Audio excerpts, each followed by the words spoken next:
Welcome to Cosmic Comics, Games and Collectibles, your zen of geekism. We carry comics old and new, magazines, toys, games like Pokemon, Magic, D&D. Want Godzilla, Ultraman, Star Trek, Ninja Turtles, Funko Pops? You'll find it all here. Shop our Cosmic Sound Room and pick up a record or two. Enjoy our Comic Coffee Lounge with a cup of Sasquatch coffee or a delicious menu item while geeking out over a super cool movie on our big screen. Come by and say hello to Maui. Cosmic Comic, Games and Collectibles. Superman loves us, and so will you.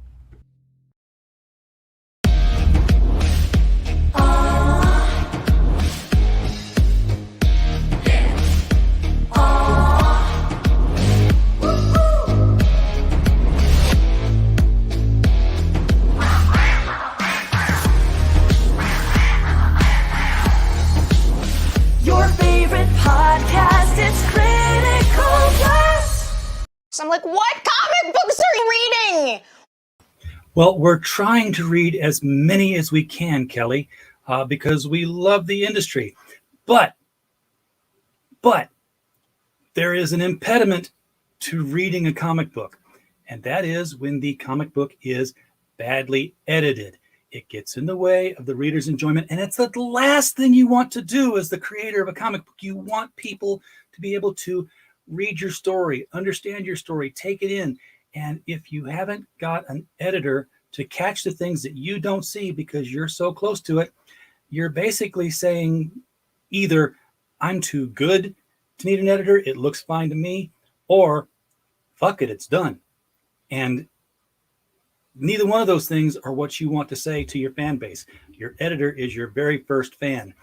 And to prove that, probably back me up on it. I'm not going to speak for the editor, but we'll just ask Amanda Lamella, who is a comic book editor. What that? Am I right? You're the beta fan, right? Right, you're the beta tester, really. Fan might be too strong of a word, and I'll go back to something we just talked about. I've started my career as a sports writer and a sports editor. Being somebody once told me, one of my professors in college told me being a sports writer is the worst thing a sports fan can do, but it actually turned me into a better fan because I could take my fandom away for a while and go, okay, this is team A, my team is team A. Team A is doing this good and this bad. Team B on the other side is doing this good and this bad, where I wasn't being a homer every single time. So you want to be able to do that for whatever creation you're doing, but then you also, another person once told me that any person in an entire business is in marketing. So unlike some people in the mainstream comic book industry right now who don't treat their fans or treat their readers like they're needed to be marketed to, whether it's treating them cruelly or treating them like they don't care about the book, they don't even have knowledge of their own books, or going out saying, hey, read my book, it's great. I see everybody, people, all kinds of indie comic creators pounding the pavement saying, come read my books, right? So exactly. So you do have to be a little both. You have to be the I'm going to be brutally honest with your book, and then I'm also going to be a champion of your book because I'm on the team too. Exactly. And we are all in marketing, and I've been in business long enough to know that we're all in marketing, and people in your company are also your customer because you owe them things and they want things from you. This is a topic that's got a lot of people interested. We have a lot. We're filling up the chat. Tank Barrett is here, just dropping the truth bomb right away. When an editor writes a book, they hire an editor. Yep. Yeah, because it's sort of like the old, the lawyer who's, his own client has a fool for a client. Right. Chris from Hero Shack's here. He says he has an editor, but we may be talking to a greater point. We'll see, Chris. We'll see. Keep your ears peeled. Miss Rena is in the chat. She's starting off her crowdfunding. It looks good for a very first effort.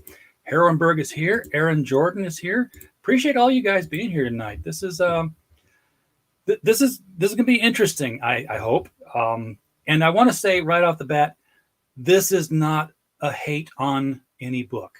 I specifically picked books I like.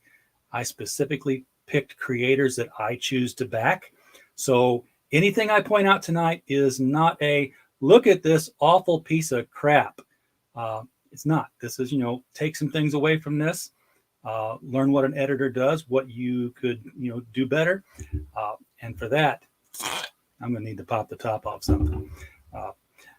Been drinking Bud Light Orange lately, and they didn't have any at the store. It's very hard to find. So I'm going to try Red's Hard Apple Black Cherry for the first time. I know it's not a manly beer. I might as well just get a bottle of frickin' Zima, right? Well, wait a minute. Is it black cherry or is it apple? It says Red's Hard Apple Black Cherry. So I don't know. They might both? Why not both? On that label.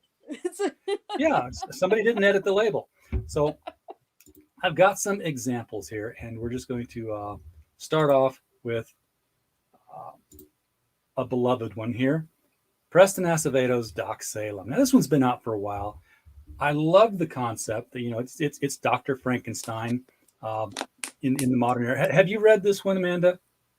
I haven't. I suffer from poor, so I haven't been able to get as many comic books as I'd like from the indie market. But I'm familiar with all of the ones from just being in the community for so long.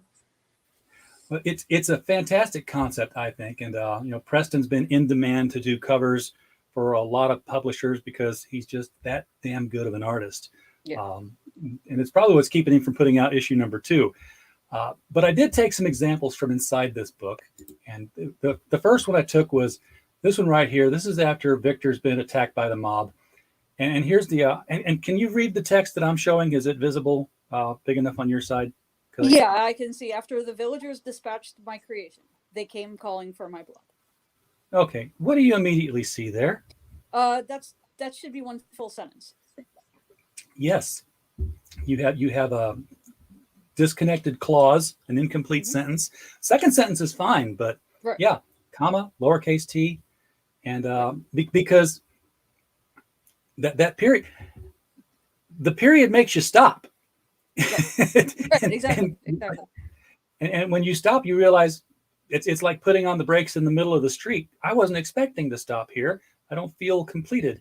And it reminded me that a lot of the comics I used to read in the 60s and 70s, all the sentences ended with an exclamation point. Remember? Yeah, that's almost like a cliche, like biff bam boom. As words for punches. That every sentence ending in a exclamation point is the same thing, right? And it didn't matter if it was like hello Perry! Exclamation point. Did you I'm ready to go to work! Exclamation point. I think the reason they did that, and I have no proof, but I think the reason they did that is because it's very, very hard for the letterer to mistake an exclamation point for a comma. That's a good theory. Because the only other thing I could think of is that you're trying to show excitement in the written word, right? If you're happy to see someone, you might lilt your voice up in not a loud exclamation, but a hi, how are you doing today? As opposed to hi, how are you doing today? Yeah, but every sentence in a word balloon always had that exclamation point. I think it was just a visible marker. So this one's pretty obvious. Okay. Do you want to talk about homophones for a little while? Because we've got one here. Oh, very nice. That's when I decided to don the guise of Dawn. Dawn should be D-O-N. Dawn. Yes, D-O-N. This one's not even a misspelling. This is it's a homophone. Thought you knew the word. There and there. Like it's yes. And Oh well, yeah. That's just and we've all made those mistakes. Right. And what is our most common complaint about Twitter? We can't edit because when we see our mistakes, we can't fix them. Guess what? On Twitter, you can at least delete your tweet and type it again. When you published your book, it's on paper. I tell the story, Amanda, that as a reviewer, I got a graphic novel from Scholastic in hardcover, and I'm reading it, and it's by a brilliant graphic novelist whose name I'm going to mention because I mention it all the time, and I want to quit saying that his book was screwed up. but I was reading it as like suddenly it didn't make sense. Like, this is the weirdest flashback he's ever done. This makes no sense. And I realized that 2 of the pages were out of sequence, which caused a 4-page pileup in the middle of the chapter. So I contacted the PR guy who sent me the book from Scholastic. I was like, hey, these pages are out of order. Check it out. And he's like, yes, they are. Thank you very much. We'll take care of it. Well, I interviewed the guy later on a live stream, and after the show, we talked, and he had the book, and I'm like, oh, you got the art copy that I got with the pages messed up, right? He's like, oh, that was you. And his tone dropped. He wasn't mad at me, but those were not ARC copies. And because they got past some junior editor who didn't know how to read a comic book, they had to pulp 40,000 books. Oh, no. That gets expensive, people. This is print. Paper is not forever, but it's long enough. So, so you get it done while it's digital. Okay. This one's a little bit more complex. Now, there's still some of the simple stuff here. When I finally awoke. Stop. No, that's not a sentence. Comma. I was much more than the man I once was. It's a little bit of a mouthful to kind of get your mouth around, but it's okay if you make that a comma. I was in awe of the changes the elixir had put upon my body. Now, what we've got here is awoke. Woke. I was in awe. Had put upon my body. We're all in past tense. Next paragraph, we go. My once young assistant Igor explains that this is a different time. That's called verb shift. Right. You've gone from past to present in the same breath. Right. That's common to look for in both storytelling. I've seen that in business, switching tenses like that. It's a common mistake that people that don't pay attention to their grammar correctly will make. Yeah, and it's when you're the writer and you read it, it makes perfect sense to you because you can shift tenses in your head. It was a different time when you wrote this than when you wrote that. Right. Your editor will catch that and fix that, and then you won't have people saying, "Boy, this story was hard to read." And as much as I love the concept and the story was fun, it was hard to read physically. There was a stumbling block in a lot of the pages. I didn't get all of them. I didn't do that, but I'm going to let you take this block here if you can, the top one, and see if you can. Okay, it's not for the political efforts of the AETM, Advocates for the Ethical Treatment of Monsters, AETM. Okay, I now have the same rights or more than the average. Okay. It's like, first of all, you might put some M dashes around or more to make that stand out a bit more and have that right amount of pause that you want there. Yeah, I now have the same rights or more than the average citizen. And then also the putting saying your acronym and then spelling it out. Most people don't need you to spell out things like that for them. So you can say, thanks to the political efforts of the Advocates for the Ethical Treatment of Monsters, I now have the same rights or more than the average citizen. And then your next reference, you can just say AETM and people will know you were talking about that. That's one way you can be brief and not have as much. You actually corrected the other thing I saw, and I don't know if you did it consciously or subconsciously, because this subjunctive clause that starts it off is in disagreement with the main part of the sentence. If you take out the parenthetical and read it directly, I did do it, didn't I? Yeah, it's like, if not for the political efforts, I now have the same rights. And I think, it obviously means due to or because of the political efforts. And my journalism professors would always say, don't say due to, say because of, because due to is like, no, it was did they say because of or not due to? I can't remember which one it is now. It's been like 25 years. but Let's dig out our Chicago Manual of Style. Yeah, well, AP style for me, but it's more, but yeah, and that's another thing where we're talking about. That's one place we can interject this style guides. So, uh, RJ and I were saying that we both have our first background was in newspaper editing, and his in college. I've started in community college and then some professional too. And you use the AP style book, and they're telling you things like the AP style tells you to do things because you're trying to conserve space in a newspaper print setting, right? Its whole reason to be is to make sure you're being brief, so because your newspaper can only be as big as how many ads you have in the newspaper. You can't just go adding pages willy-nilly to something like a book. But then you're also trying to be consistent with every other newspaper in the country, right? Whatever newspaper you're going to open, it's going to read the same. From a technical writing standpoint, it should read the same. You should see exactly the numbers 1 through 9 spelled out, and starting at 10, 11, 12 is going to be numerals. Things like that. Simple things that you'll know newspaper style when you see it. Chicago style is more meant for long form writing for like books and magazines. So numbers like 29 are TWENTY-NINE. Things like that, where it can be long form to be more concise about what they're writing. Things like that. And always spell out your numbers until you get to 100, and then you're allowed to actually use the digits. Exactly. So, but for comic books, there's also, I found in my first foray in editing, which was brand, that I was finding myself going, this is very similar to editing for newspaper, because you're trying to condense for both brevity and for action. In newspaper writing, you're not supposed to write you're supposed to write in an action tense as much as you can.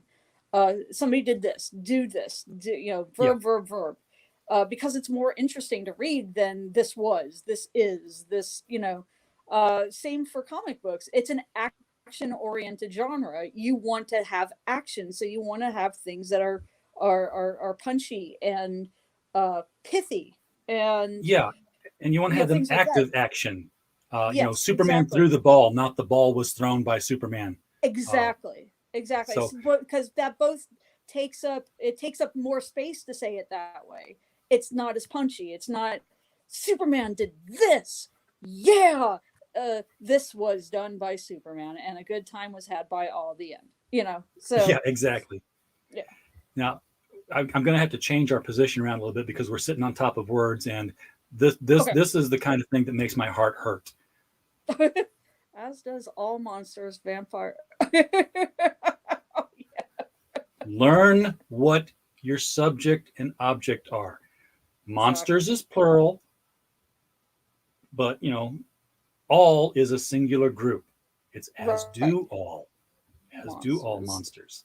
So exactly. And that's it's I think that's one of the hardest comments, because when you invited me onto the stream, I was literally editing a formal white paper for a company I work for with another marketing person. And I've got the editing background, she's got the marketing background. So there were some sentences where the subject was trying to true up with a prepositional phrase or something like that. And I'm like, well, that's not the object of that's not what it's modifying. It's modifying this word. But you're saying that, so you've got to be clear of where your subject and your predicate are.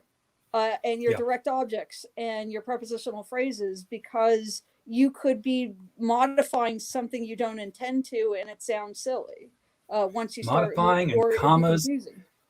They're important in your comic books. They're more important in your white papers. You will live or die by them in a contract. Right. So exactly. So make sure you don't mislead any reader into something that could possibly be construed as something else. Okay, I got to activate the slideshow again. I'm going to leave Doc Salem. I think I've made the points with Doc Salem there that because and they were pervasive throughout the rest of the book. It was and from what I'm reading there, I like how the text was. I like how it gives it that old timey feel, the sepia tone, things like that. When you're editing a newspaper, not just for you're not just doing copy editing, you're editing the entire paper itself. You have to look at design. You have to look at, does this photo actually match the story? Does it look like this photo goes with this other story, and could it be a misleading headline? Is the text legible? If you're doing some kind of text overlay on top of a picture, did you put black text on top of a dark background? So something like that, because they were using kind of a fancy scroll text, it was still legible. I would have been like, oh, I like what you're doing here. You're using something different. You're not just using Comic Sans font or a knockoff Comic Sans font. Yes. It's good, and it's legible. That's the most important thing. You've got to remember to stay legible and that's a function of your letterer, but it's also a function of your editor making sure that everything is legible and readable and matches with the tone.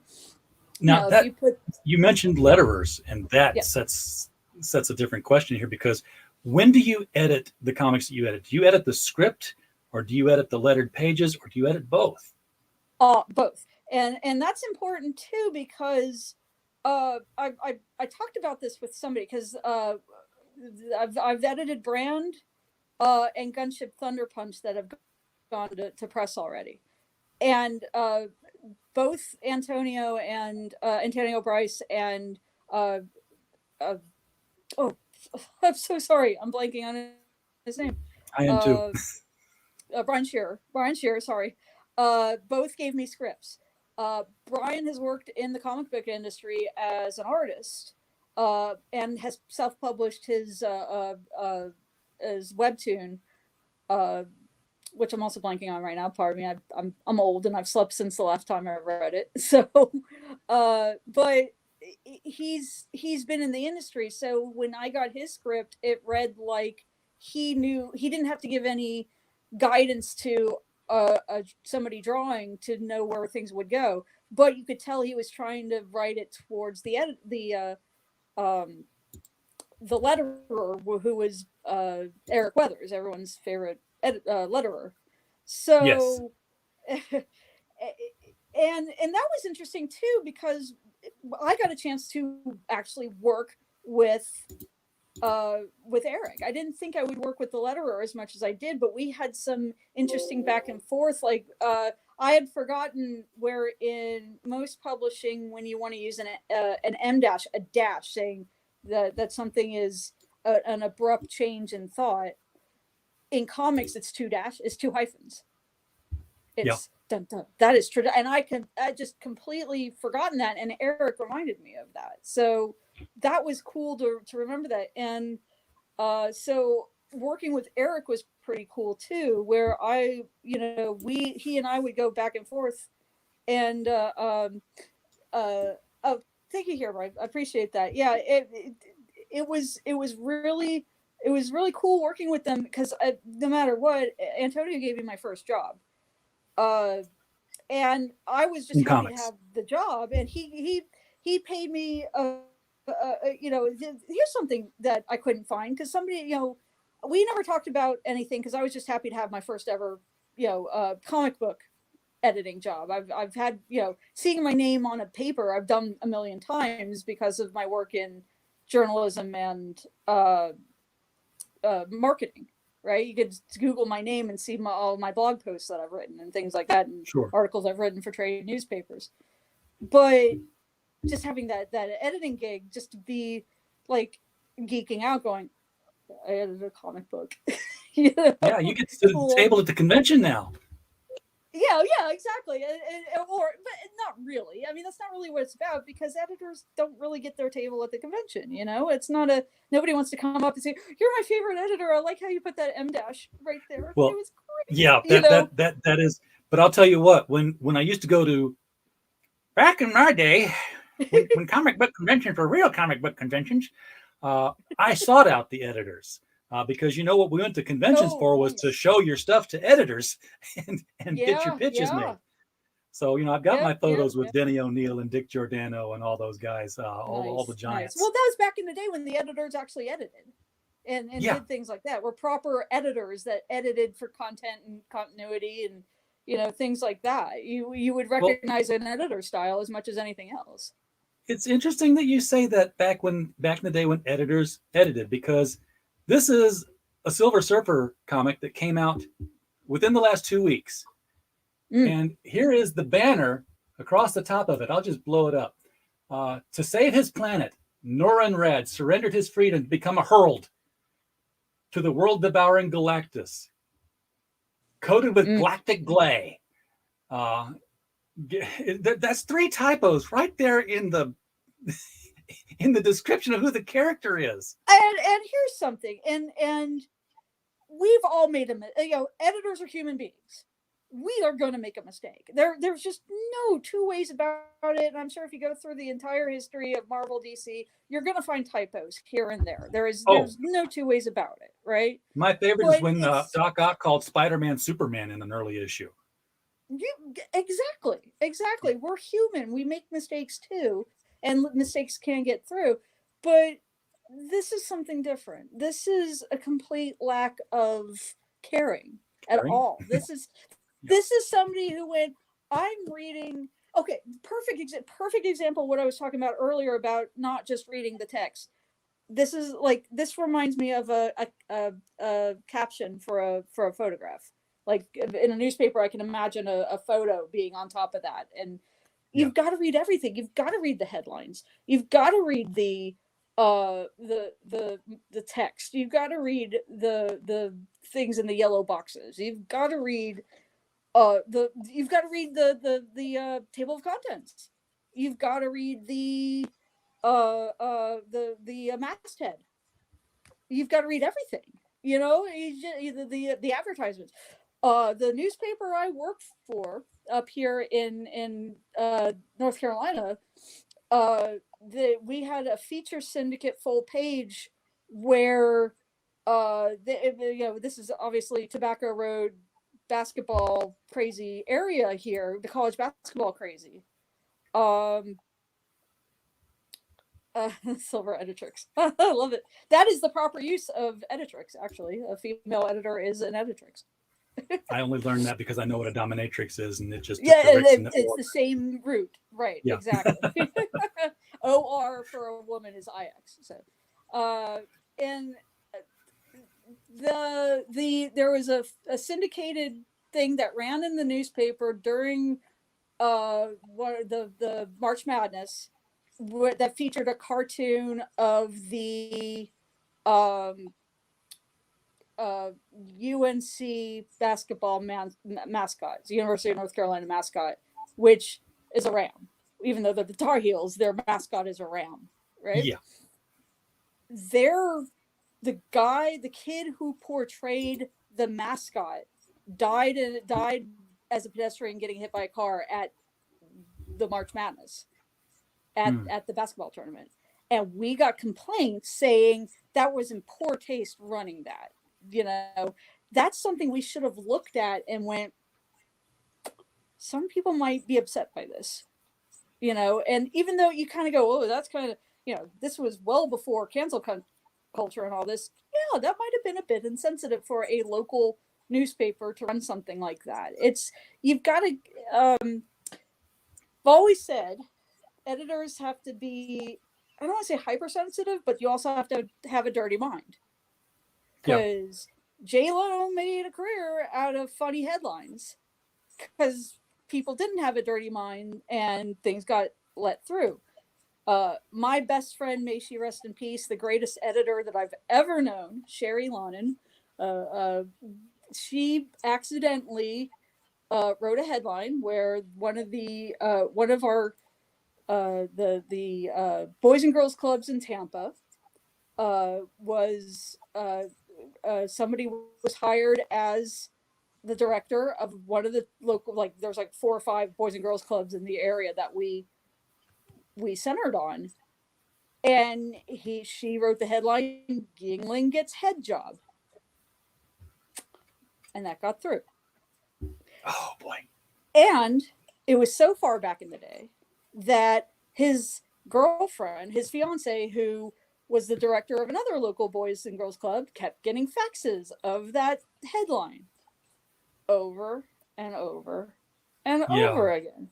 So I luckily, luckily, they were good about it, you know. But that could have been, if they weren't good, if they weren't, you know, relaxed and like, okay, yeah, we understand that you weren't trying to do something there. That could have been serious. That could have been yeah. really serious. And that's why you kind of have to have a dirty mind. My senior year of high school, the local paper took picture of the homecoming king and queen, Right. and she had, it was a side profile. She's holding, you know, him like this, Yeah. and she had a strapless dress on. And Yeah. because the pictures were in black and white, the ruffle of one of the along the dress, it seriously looked like it had popped down, and that they had just put her topless on the front of the paper above the fold and everything. And Oh my goodness. everybody was passing that around school, around businesses. She was absolutely humiliated. Right. Um, And but and the color picture that's didn't look yeah. that way. Yeah. But again, Yeah. you Yeah. know, editing goes beyond just proofreading. Right. And it's very important. One of my things I remember from Brand, I was looking at all of the artwork first, because Antonio will send me artwork because we're working on a couple other projects he's doing right now. He'll send me the finished artwork pages, and then he'll send a script, and then I can match the. But one of the things I was looking at, it was one of the shots, in the first Brand book where he, where there's that TV show, and just big giant guy comes on and holds hands with the telephone, the TV show host in Welcome, like, you know, like Oprah comes on and you're holding her hand and, you know, going, hi, how are you today, kind of thing. Was their hands were the same size, and I said, dude, my hands are tiny. I'm this, you know, that his hands are gonna dwarf hers. They're gonna just Yeah. be hit. And Antonio was like, oh, I don't know if he'll. And Kanan was like, wow, that's a great point. What nice catch. So being an editor also is, you can tell them something, but Yeah. you know, they're the final say. And you know, Brand is Antonio's project. I can only lead a horse to water, and that's his prerogative. That's any owner's prerogative, is to say that. You can give them the best example and the best say, okay, I think. And then there's other things that you can go like, okay, I see your point. That might make, you know, grammatically it might not make sense, but it may need to say this because this might be the way this person talks. This Oh, might dialogue's a be completely different dialogue. story. Yeah, exactly. But also, you know, you can blame a case, and as a good editor will listen to reason and go, okay, I can see we're being grammatically correct here, even in non conversational pieces. You go, okay, I see where you're talking about. I think I'll, you know, Yeah. because I'm not the owner of any project, right? So I can have to go, you know, I'll pick battles too, right? Yep. And you get paid either way. Right, exactly. So, Exactly. so moving on, and to reiterate to people who are new to the stream tonight, this is not, I'm not picking any comic book that I didn't buy myself, that I don't love, because, you know, and that's why I backed it. We just looked at Preston Acevedo's Doc Salem, and yeah, we dunked on it with love. We dunked on it with love.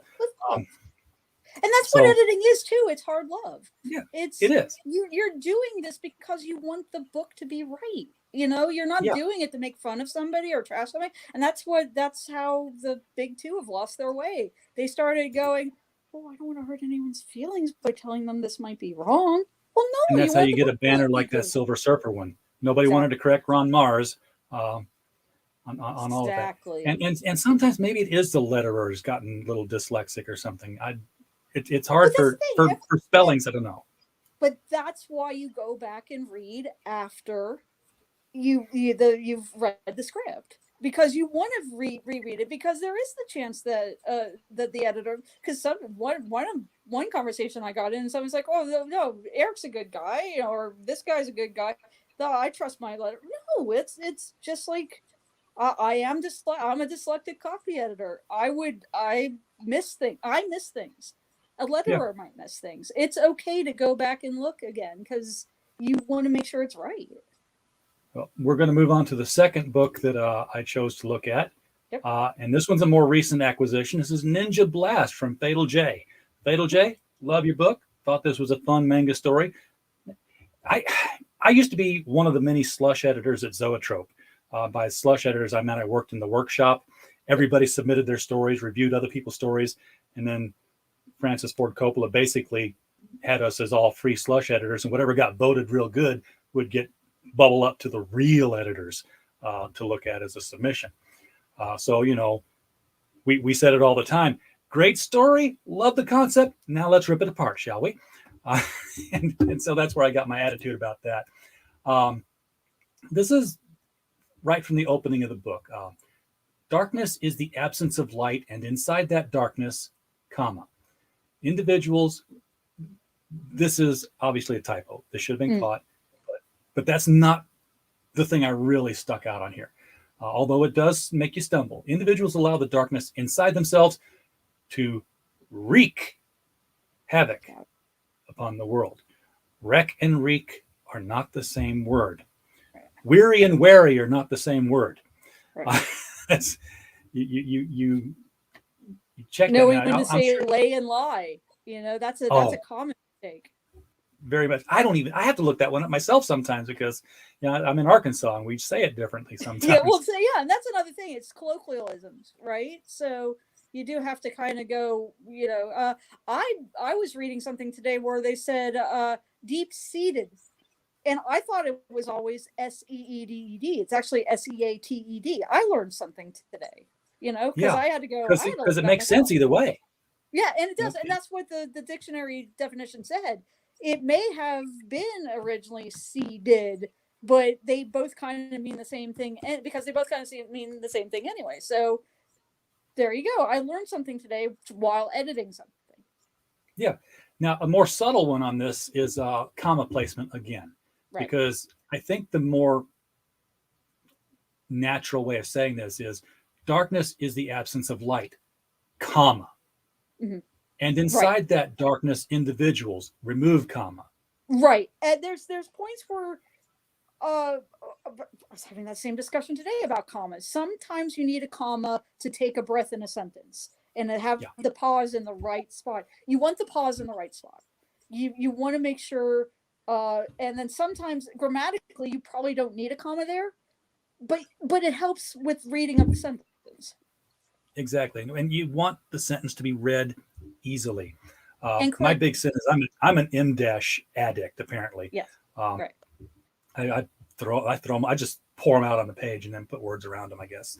And there's another one, M-dashes versus ellipses. Some people, that's one of the most common things I see is ellipses being used wrong. Yeah, for a pause. For pause. Ellipses means words have been taken out of this. It's been commonly used in quotes in newspapers because they're usually just taking out this and something like that, or maybe there was a duplicate concept that they repeated themselves or something. So by putting in the ellipses, you're taking out that thing that a reputable journalist will do that. Let's put it that way. Sure. An M dash is that break, is that I was going to the park. You know the park I'm talking about. To go with my husband and something like that. That's exactly where you use an M dash. And my characters talk like that a lot. So right. And it also for like if something's trailing off, people tend to use ellipses to trail off. You know, hey, what was that thing? I know what we were doing. So what was that thing where they were going to continue the sentence is also an M dash. Yeah, even though you can make a case that words were left out, the words that would have ended the sentence, but that's not what was happening. But it could also, because you can also designate between I'm trailing off and I was abruptly cut off. Yes.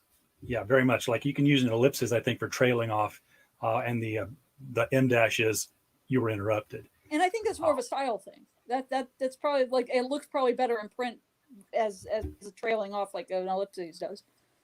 Yeah. The other one I picked out of here, this one's the this one's so obvious and so easy. And you'll see it right there in the first word. You're using anger instead of focus for your fuel. This happens a lot when you have two different yours in the same sentence of different kinds, and your brain just says, that's the same word. And out it comes. This is not, ignorance on the part of the writer. We've all done this on Twitter. We all have a grammar Nazi comes behind us and fixes it. I know that Fatal J knows that this is the case because he uses it correctly in the panel next to it. So I'm like, yeah, this is, but an editor would have seen that, whereas, the writer would have missed it entirely. Hopefully an editor would have seen it. Yeah. Hopefully. And this is from near the end of the book here. Something's happened and this is the bad guy. He's like, it's an old shadow blast van. We're missing a letter again. So this is probably one of the reasons why this one stuck out to me. Yeah. It's an old shadow blast vanishing technique. Genshin taught his cub well. This is not, replace the period with a comma and make it make sense, but it's the opposite. This is a run-on sentence. Right. So this is actually two sentences. That comma should be a period. And in cases like this, I still sometimes wonder if it's a discommunication between the writer and the letterer and a sloppy period. It also can be that they had the word that in there, technique that Genshin taught his cub well. And they got rid of the that and put in a comma to fit it in the bubble. But they should have made two different sentences. Yes. Still should. Even two different bubbles would have been nice because then it would have really broken apart. And that's more to the comic book editing aspect of it, not just the lettering and the writing aspect. Does that do you offer advice like that when you're editing a comic book about like, hey, let's close this bubble off and open it into another bubble? It's a way to do that. I think as fairly new to being editing comic books, I don't think it wouldn't have crossed my mind to say that, but you've given me the idea to potentially say that because that is a great way of like making your own M-dash, making your own, if the phrase really was, it's an old shadow blast vanishing technique. And then he kind of thought about it and went, Genshin taught his cub well. It does give that extra pause. In like Shaw Brothers movies, that kind of pause and effect phrasing that they use. Yeah. And it would also that's and two smaller bubbles would allow you to see more of the art. True. The artist always likes a thing that shows off what he can do more than that. Nefarious has a comment here. Depends on the conjoined bubble placement. I need to see the rest of the panel. It might obscure the shape of the guy's body too much. I think this really was pretty much the whole panel here. I did trim it down to this, but there wasn't much more to it. No, what I do, and I'm like kind of drawing over my tablet here, but if you just made this bubble go down to vanishing technique and then barely shift to my right where I'm looking, you could have that whole next phrase in almost roughly the same shape, or maybe make the bubble a little, maybe, I think if you had just shifted it a little bit and had a second bubble, I think it would have worked and not taken up much more real estate than we have here. Yeah. Now, something that really irritates me when I'm reading comics, and this happens in the mainstream all the time, since we're talking about text bubbles, is when you have character A, character B, character A's word bubble, character B's word bubble. Yeah. Because that's the order of the sequence of the reading, but they're not standing where they should be to make those bubbles. Definitely a miscommunication between the artist, the writer, and the letterer. The artist, the letterer, the writer, and the editor. The whole team. Right. There was one in Gunship Thunder Punch where I said, that's odd. Isn't this guy talking, this seems to be the wrong guy saying this line. And on the first draft, Eric did have the wrong guy saying that line. And we got it corrected. But yeah, you got to make sure but because we worked as a team, we got it corrected. and that's why you have an editor, folks. And that's why that mistake didn't make it into Thunder Punch. But also, communication is very important. If whether you have an editor or not, communication is the key. Is to make sure everyone's on the same page, and an editor can help facilitate that too. Exactly, and that's why when you look at the credits page for both of these books that we just looked at, you'll see a writer, you'll see an illustrator, you'll see a colorist, but nowhere on here is an editor credited, which means there was none. So you want to get an editor because and like you said earlier, you mentioned the mastheads have to be edited. That will help you avoid embarrassing things like that right there on the inside of your front page. And you can't see it where we're at right now, but it's actually twice. At least it's consistent. Yeah. Written with one T both times. So again, editors. So it's a horror. It's a horror book. Story. Maybe he was just trying to be scary. It's like, no, he did it twice. Ah! It's writing by. But the big long illustrated word that was fine.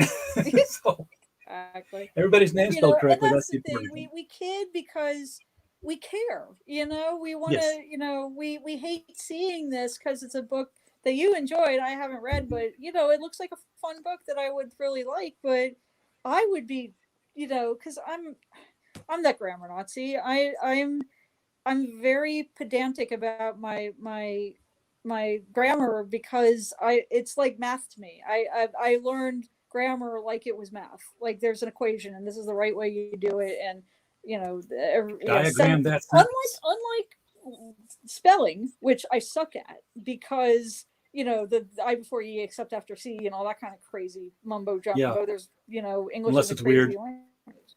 Yeah.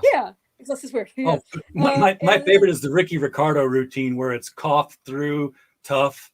And it's all the OUGH words and none of them sound the same. Right. Or there was a comedian that said I before E except after C except as in way as in nay except as in nay as in waiver and nay. Waiver. I can't even say it. And on weekends and holidays and all throughout May, and you'll always be wrong no matter what you say. It's yes, absolutely. You'll never get it right. And you know what? The English language finally gives up after a while. Says, "Okay, fine." And if everybody's using it, we're going to say that's the rule now. Yeah, exactly. And that's why the grammar Nazis exist, to keep that from happening. Exactly. Don't evolve in the wrong direction. Last thing we want is LOL in the dictionary. God. It probably already is. Are you kidding me these days? Yeah, thought will be there next. So I brought up a couple of other examples here because these were other books that I purchased and I liked. Pirate Queen, which was written by Mandy Summers and drawn by Clint Helinsky. And when you look at the inside cover art here, guess what you've got? You have an editor, which is why when I went through this looking for mistakes, I didn't find any. Notice the important thing here about the editor's name is that it's not the same name as anybody else involved in the making of this book. And it's Italian, so it's very important. No, I'm just kidding. That too. Shinobi Sasquatch versus Monster MD, probably the only Shinobi Sasquatch you're ever going to see in print. Inside covers, edited by Brandon Crowther. Credited editor, that's hard to say. It's especially hard to say after over half a bottle of the Red's hard apple. Oh, how is it? How is it? It's actually pretty good. Good. Okay. So is it apple and black cherry, or is it just black cherry? It's alcoholic. Quite. Okay. That's all I can taste out of it. It's sweet and it's definitely got the alcohol in it. Okay. Oh no, Nefarious is already telling me that thought is already in the dictionary. Disparaging and offensive, a woman considered to be sexually provocative or promiscuous. Yes. Well, ain't. Yeah, ain't I used to actually. Yeah, we're gonna say this. Ain't is actually a word in the dictionary. Yes, and I always argued that it was grammatically correct because it was a contraction of am not. As long as you used it correctly. You didn't say I amped and you never said I won't, so we made up won't. It's I didn't realize how much ain't was used in British slang until I read.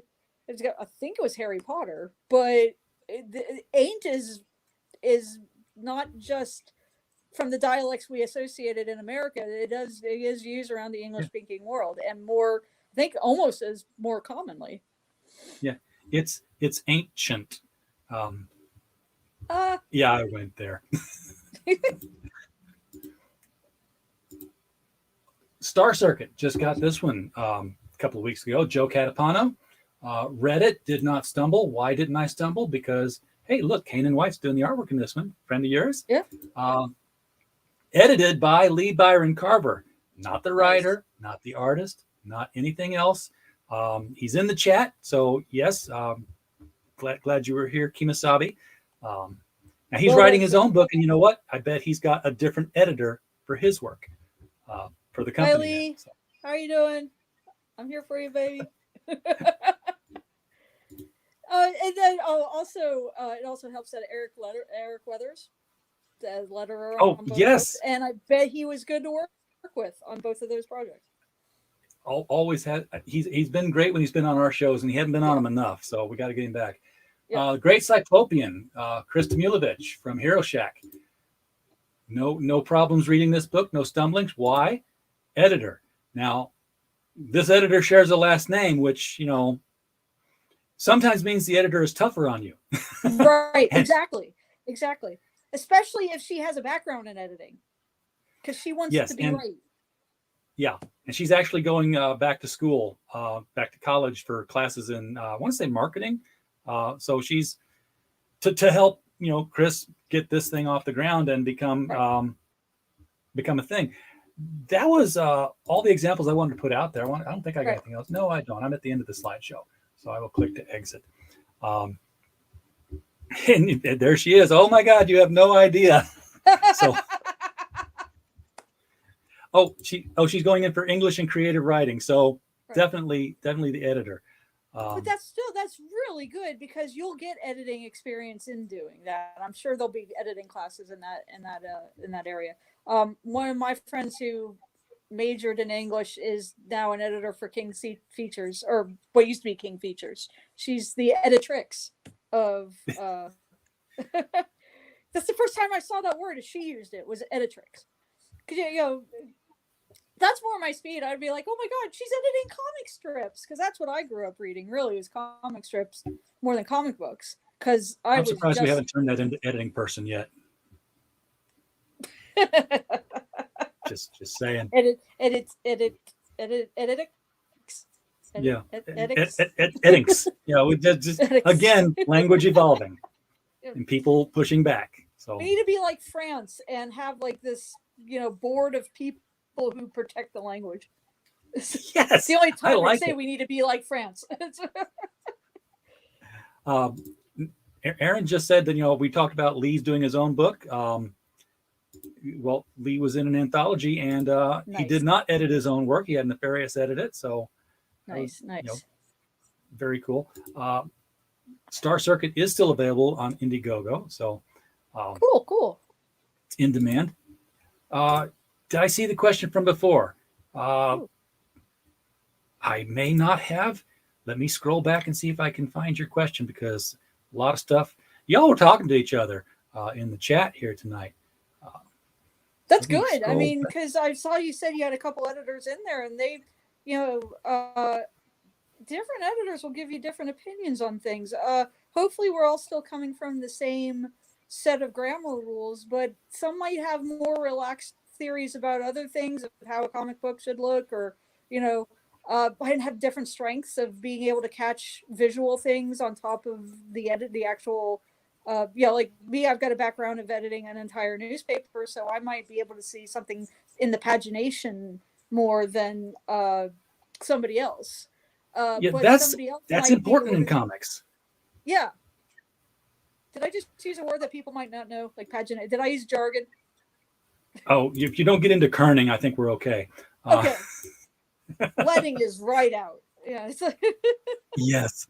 But yeah, the pagination of a comic book is extremely important. Dragon Multimedia, I did not see a question directed to me when I scroll back up, so please re-ask it, and we'll throw it up here on the screen and address it.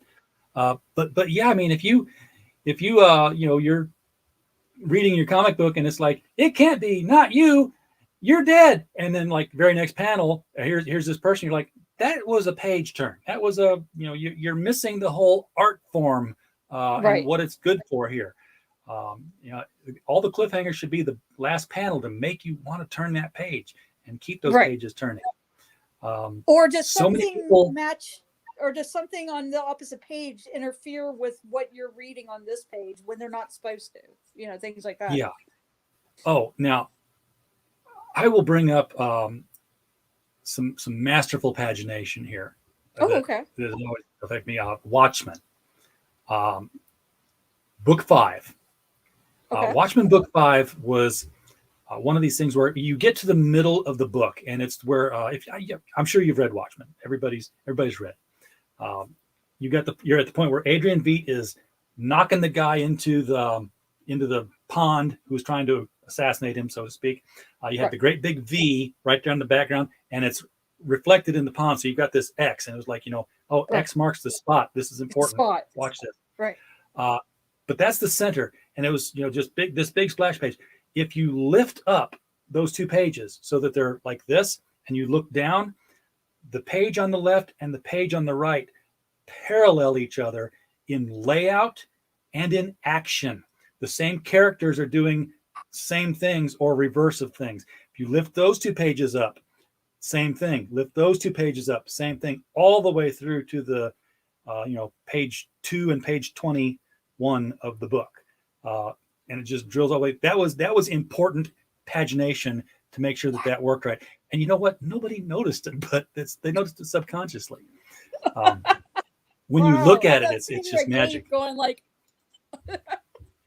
yeah. Okay, so since what is your preferred way to get an editor? You're gonna have to ask, online. Say, hey, I need an editor. Don't go to, I don't know. Can you get an editor off Fiverr? There's plenty of people on Twitter and on Facebook who want to edit comics. Right. Look at look at your comics that you've liked in whatever independent thing, group, or take your page, like look at what we just looked here. Did you like some of those books that you saw today? There's some editors there. Find their social media, find their, find one of the artists or, writers, and say, hey, who's your editor? Yeah. And then of course there's the touchy question, the money. Yeah. So he wants to hire you. Okay. So this was very interesting, and I started this conversation earlier. And Antonio was my first. This was my first gig, and I just wanted the experience. And so I didn't even ask him for an amount or anything, and he did pay me afterwards, and he paid me a good little bit. So then I was like, well, Brian Shearer wanted to hire me, and I was like, he's like, what's your rates? And I'm like, I don't know. So I had to figure out something. So first thing I did was research, Googled it. Couldn't find a single thing about what to pay for an independent freelance comic book editor. So the next best thing I could find was book editing. So book editing generally does something like a page rate. So it's assuming that you can read and edit a page of a book in X amount of time, and it'll take you this long of time to read this many pages, and blah blah blah blah blah. So I kind of went off of something like that. So I ended up going, okay, how long did it take me to read Brand? How long will I think we started talking money after I read the script for Gunship Thunder Punch, and I said, let's see here. It didn't take me that long, but there's some time invested in all my years of experience in editing, that I do have a premium service here. So, boy, this isn't Cyberfrog. This isn't a Six Figures Young Lady kind of book here. I don't need to offend people with my price. It needs to be some small percentage of the greater good, right? I can't be the star. I'm not the star of the show. So Yeah. I'm the glue that might hold the book together, but I'm not the star. So But at the same time, don't finally yard sale yourself out. exactly. So I eventually came to this conclusion. I said $125 for the first 48 pages. It's I was thinking it was around $25 an hour. Or it's something to that effect, or it's less than that. It's like $20 an hour or something like that, which is what you'd pay a freelancer. If I was doing freelance editing for a book, that's probably where it comes out to, right? It's not over, it's not under. And when you say $125, that's not $1,000. That's not gonna, if your book makes 30,000, I'm not taking up your entire profit margin, right? Right. It's the Barely last thing I noticed. want to do. I want your book to be good. If I had several projects lined up, I'd be making enough money to have a nice little side gig. And I'm not the superstar. I'm not making the pretty pictures. I'm not telling the story, but I'm helping out. So that's about where I thought I should be. And for every page over 48, if what did I say? Every 24 pages over 48 was $25, I think is what I said. Something like that. Every 12 or 24 pages, every 24 pages over that 48 is another $25. Yeah. Greg Levitt from Gun Demon here says he pays his editor per page. Exactly. I want to be if you're doing splash pages, I want to be your editor. So because that'd be like, and it just depends. You're the ultimate. If you came back and said to me, "Oh, I pay by the page," I'd be like, "Oh, well, let me listen to what you say." I'm not going to cut my nose off to spite my face to go, "Oh, this is what I charge," because I'm willing to listen. Yeah. Yeah. Dragon did have one other question on it. Yeah, there was a third point on that question. Oh, yeah. He was asking, what the qualifications are to look for in an editor. Largely, have they edited something that you read and enjoyed? Well, but something else, because my first gig was brand. I've never edited a comic book before that. Do they have any editing experience? Are they good with grammar? Can they prove to you that you've got the other thing? And this goes without saying, but it's part of it, because I've heard some people go, "Well, you don't expressly work with Comicsgate, so you might be one of they." I pride myself in my confidence. I'm not going to betray your story, your artwork, your anything. I didn't share a single lick of anything of Brand or Gunship Thunder Punch before it was published. I shared what they were sharing on their social media, and they felt comfortable sharing before the book was published. It's my honor at stake to not share anything that isn't for public consumption before the book is published. So confidence within the team is important. Yeah. I do fulfillment for crowdfunders. It's one of our biggest things we do now. And you talk about confidence. I have everybody's name and address. Yeah. That back the book. And I've had people approach me and said, "Hey, do you keep that stuff? Could we do?" I'm like, "No, no, you can't." So. Yeah, it's your honor. It's your honor to not expose anything before the story comes out, because if you ever want to be hired again, you just can't. Yeah. Yeah, and reputation is important. Again, if you read a book that had a bunch of errors in it and it did have an editor, maybe not the editor you want to pick. Right. If it were me, I would say.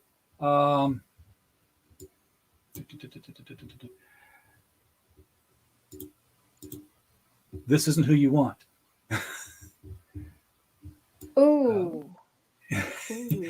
Don't get either of these two guys is what I would say. So, okay.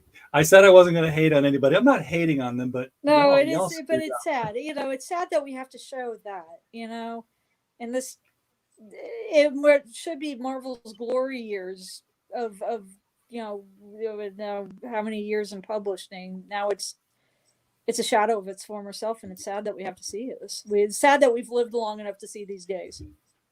Yeah, and it's I don't know. I think it's all getting ready to start over again. Marvel's toyed with the idea of a reboot before and didn't do it. Right. DC has already made overtures this week about, hey, all those crises before were all driven by one big bad, and guess you know what that means, because It was all a dream. yeah, if we're telling you about all the crises we had and who was actually behind them, we're going to have another one. Yeah, exactly. Well, and here's the thing: is that we might be the reboot. That's all there is to it. They might be in their final days, and we're the reboot.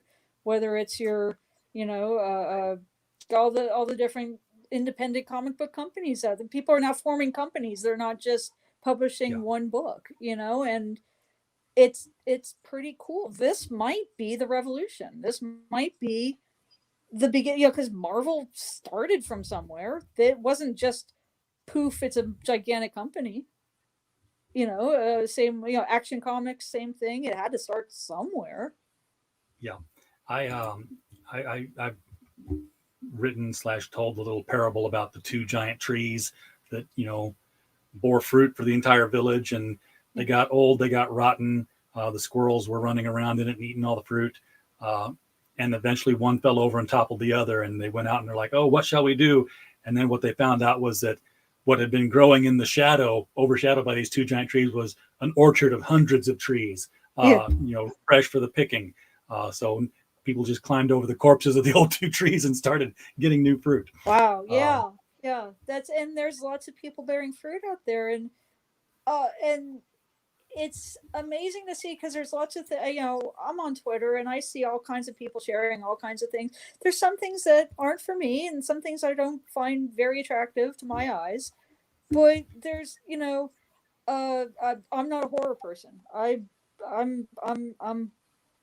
My imagination is too strong where it scares the living daylights out of me.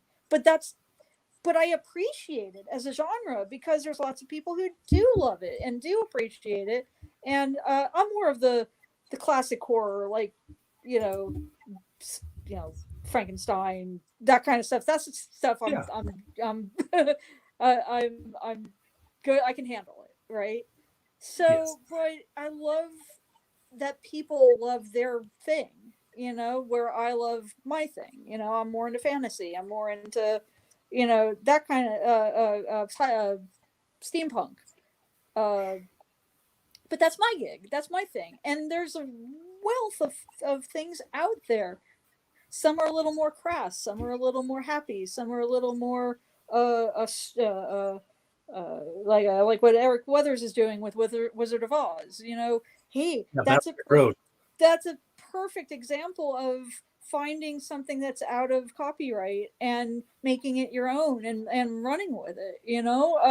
There's stories out there like that can be retold, but not in the way that is going to offend people, like Hollywood's doing. Like, oh, it's the 50th retelling of Snow White. Yay. Yes. It's never been played by a Hispanic girl before. I'm like, well, I know. Yeah, but are you going to take apart the story where she's named Snow White because she has skin is white as snow? Pale? Yeah. Yeah. It wasn't Cinnamon Brown and the 7 NBA players. It was totally different. There was a meaning for why it was called that. Right, but it's okay, but maybe not even close. And at what point are you not telling the exact same story? So it's like, it's call it something else. Call it, have it be something else that's derivative. But stop using, that story that's been around for 400 years and calling it the same thing. Do what Eric did. Be derivative. Be bold and do something creative. And I've seen enough a Cinderella story movies to last me life. Literally, a Cinderella story, the subtitle. It's right. Like, we're going to tell Cinderella, but this time it's going to be here. Yeah, exactly. Or this person, or this thing, or this object, or this, this noun. Exactly. But, Aaron, no. Oh God, sure. Yeah. Yes, but that's actually, why not? I could go with it. I could do that. It's different. It's so but it's when you're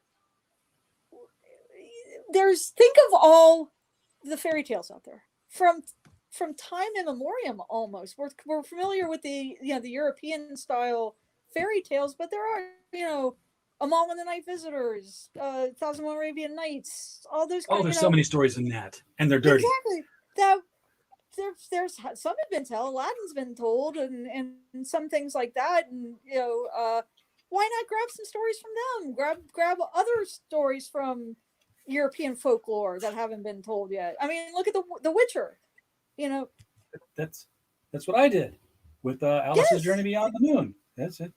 My first published story. So perfect. Exactly. So when you're looking at, now we're getting beyond editing here, but look, there is some things new under the sun, and even though it might be an old thing, you can bring something new to light about it instead of just going, here we are again, doing the same story. We have a bunch of creators in the chat who all, if they're not making comics right now, they're thinking about making comics or in the process of making a comic, and they need an editor. So how would they get a hold of you, Amanda? What is the preferred method of approaching you for hire?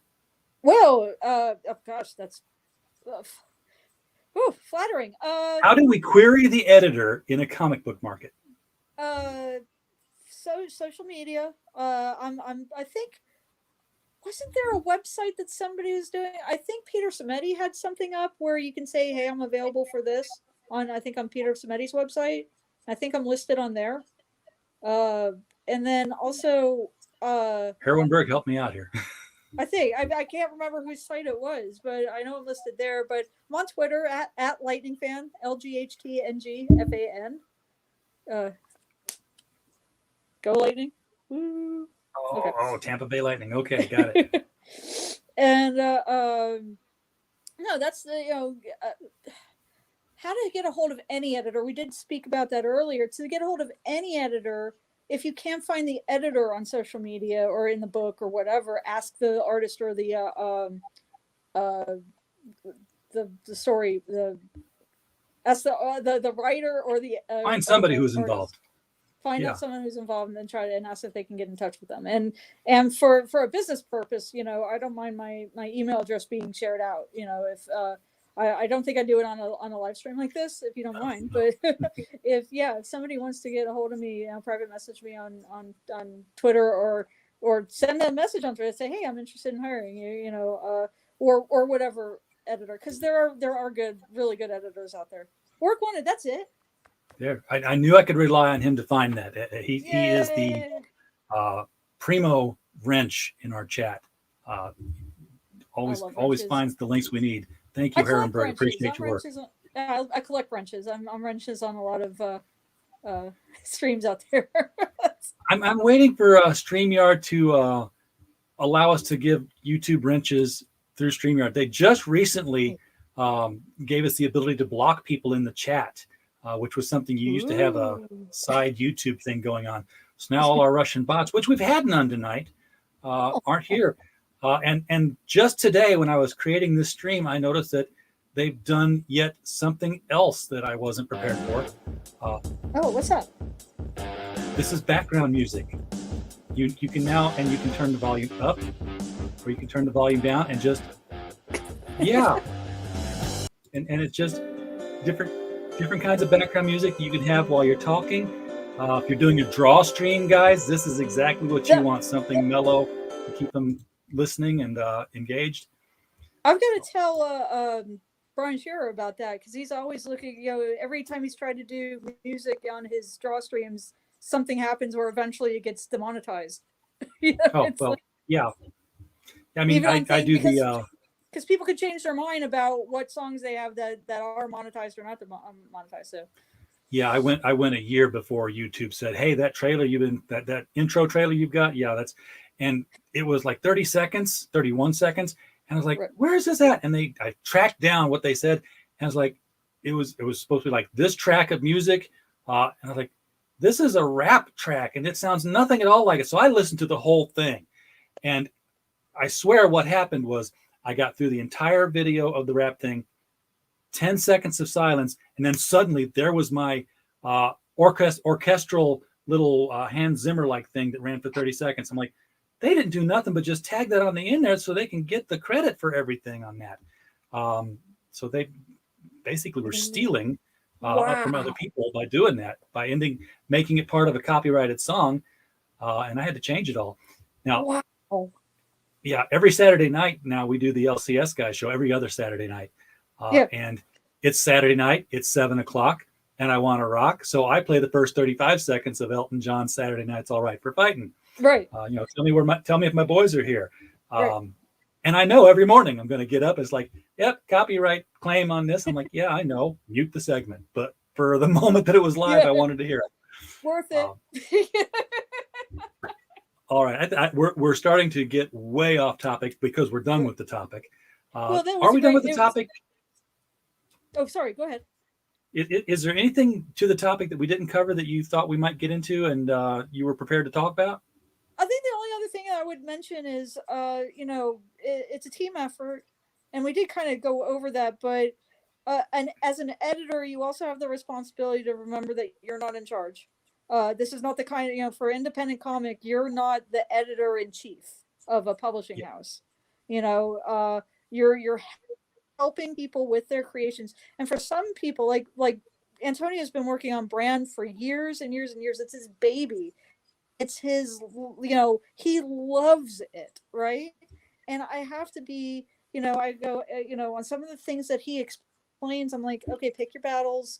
There's some good arguments that he's making. Some of the things I need to edit are good and true and right. And there's sometimes I went, Antonio, let's do it like this because it's not going to fit on your page. It's not going to do this.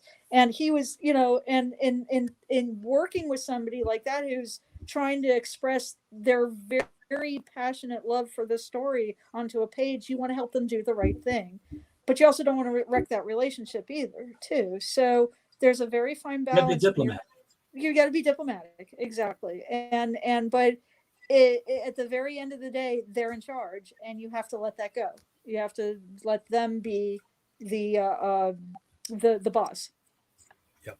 So folks in the chat who are creators, be aware that you have to give up some of that control if you want to get a quality product. If you're not going to listen to anything the editor says, you're just giving them a paycheck for hanging around and having a credit on the front page. Right, exactly. So, my name's worth we'll spend the money. So, yeah, my name's worth $125. I appreciate that.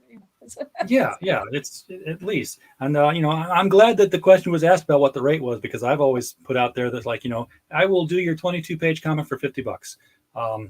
So I was obviously undercharging. I'm going to raise my rate. The thing.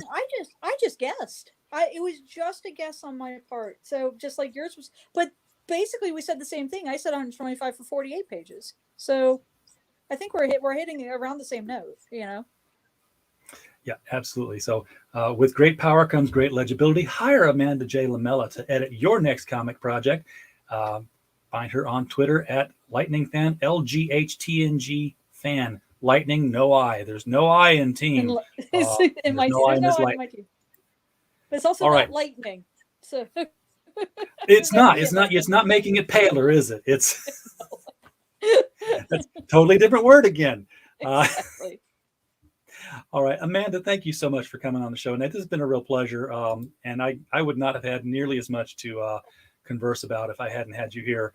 RJ, I really appreciate you inviting me. This has been so fun, and I'm kind of embarrassed because I wasn't expecting so many people to say, hey, but I really, really appreciate it. Thank you so much.